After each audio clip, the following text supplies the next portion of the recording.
Welcome to the deep dive. Today, we're really getting into a huge one. George Eliot's Middlemarch, a study of provincial life. A monumental work, truly. Absolutely. Penned by Mary Ann Evans, of course, using her famous pseudonym. It originally came out in 8 parts between 1871 and 72. That's right. And the setting is crucial. We're talking about a fictional English Midlands town, specifically between 1829 and 1832. Right, so that's a really pivotal time. It's leading right up to the 1832 Reform Act, a period of, well, massive change. Exactly. And the novel just breathes that atmosphere of change and upheaval. Middlemarch isn't really just one single story. No, it's more like a web. Precisely. It skillfully weaves together these distinct but intersecting stories, so many characters.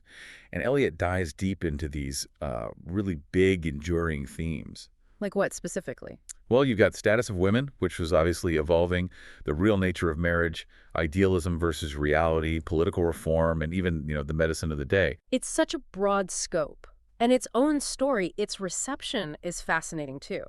It went from sort of mixed reviews initially to now being seen as, well, one of the greatest English novels ever. Okay, let's unpack this a bit. Let's start with that subtitle, A Study of Provincial Life. It's quite clever, actually. Yeah. It works on two levels. How so? Well, it's not just about the geography, being outside London, the capital.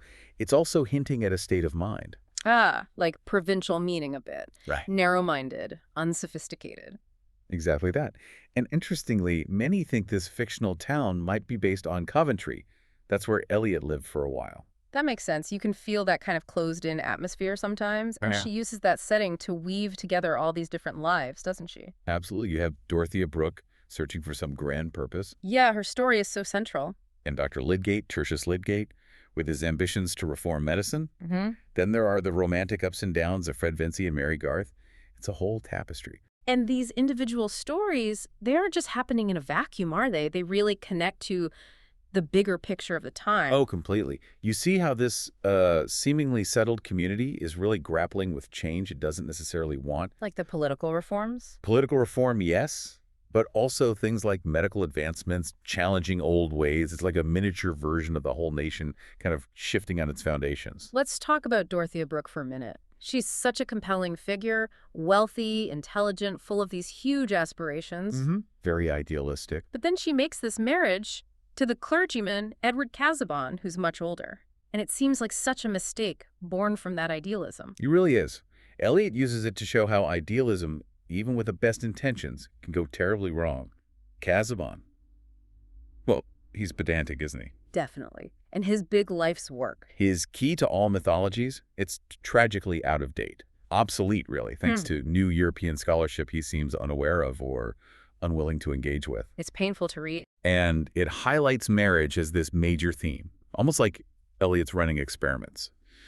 Dorothea's marriage to Casaubon, and you could also point to Dr. Lydgate's marriage. To Rosamond Vincy, right? Yes, to the rather vain Rosamond Vincy. Both are presented almost as case studies in failed marriages, lives left deeply unfulfilled because of those choices. Lydgate's story is another heartbreaker. He comes in with such noble aims, wanting to modernize medical practice. Huge ambitions. But he gets dragged down. Rosamond's desire for status, her spending, it undermines everything. It does. Extravagance pushes him into debt, compromises his independence. It really makes you think about the compromises life forces on you. It's so psychologically real. It is. Henry James, the novelist, he really admired the psychological depth there, especially those scenes between Lydgate and Rosamond. Really captured that tension. Yes, powerful stuff. But interestingly, James wasn't so keen on Will Ladislaw. Dorothea's second husband, eventually. Right. James found him a bit of an insubstantial hero figure, which just shows, the complexity and how different people react to these characters. It's wild to think a novel this, well, deep and complex had such a bumpy ride at the start. You mentioned mixed reviews. Oh, absolutely. Some contemporaries were quite critical. Nietzsche, for instance, apparently derided it. Wow, Nietzsche. Yeah. But then you get the complete opposite reaction from someone like Emily Dickinson. She was just blown away. She wrote something like, "What do I think of glory?" George Eliot was one who achieved immortality, high praise. That's quite the contrast. So how did it shift from that divided opinion and even later dismissal? Wasn't there a critic? Leslie Stephen? Yes, in 1902, he was somewhat dismissive. Okay. But then things changed. It was really sort of rediscovered in the mid-20th By century. who mainly? Critics like Virginia Woolf were huge champions. And F.R. Leavis, a very influential, sometimes controversial critic, he placed it firmly in his great tradition of English novels.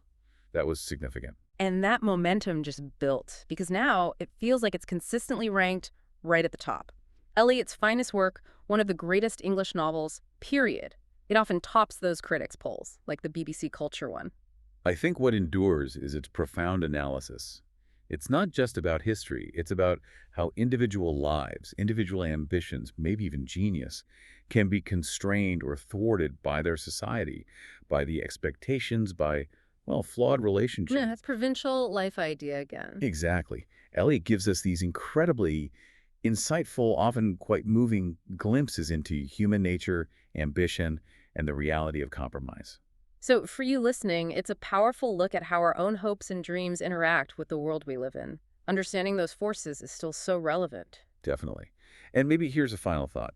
Eliot shows how that imperfect social state, as she put it, limited someone like Dorothea.